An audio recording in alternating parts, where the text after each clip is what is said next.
ఇప్పుడు మనం వెరైటీగా పచ్చిమిరపకాయలతో కూర వండుకుందామా అండి? ఏంటి పచ్చిమిరపకాయలతో కూర తినడానికేనా అని అనుకుంటున్నారా? లేదండి, అస్సలు కారం ఉండదు. దీనికోసం ముందు మసాలా చేసుకుందామా?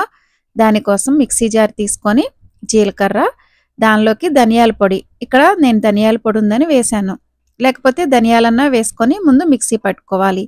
దానిలోకి వెల్లుల్లిపాయ రేకులు, కొంచెమంతా చింతపండు, వాటితో పాటు మనకి రుచికి సరిపడా కారం కూడా వేసుకొని వీటన్నిటిని మిక్సీ పట్టుకొని ఇలా పేస్ట్‌లా తయారు చేసుకొని పక్కన పెట్టుకోవాలి. ఇప్పుడు బజ్జీ మిరపకాయలు తీసుకొని, అంటే కారం లేని లావు మిరపకాయలు తీసుకొని ఇలా మధ్యలో ఘాటు పెట్టుకొని, అందులో ఉన్న గింజలన్నీ తీసేసి మనం మిక్సీ పట్టుకున్న పేస్ట్‌ని అందులో పెట్టుకోవాలనమాట. ఇక్కడ పచ్చిమిరపకాయలు కారం లేవనుకోండి, గింజలు ఉంచుకొనే ఇలాగా ఈ మసాలా అంతా పెట్టుకోవచ్చు.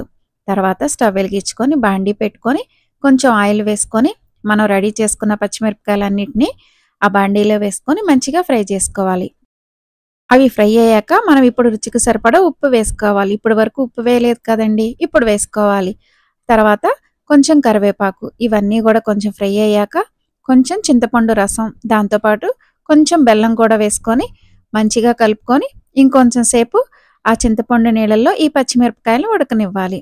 దగ్గరికి అయ్యే వరకు ఉంచుకొని తర్వాత మిగిలిపోయిన ఇంకా కొంచెం మసాలా ఉంటుంది కదండీ!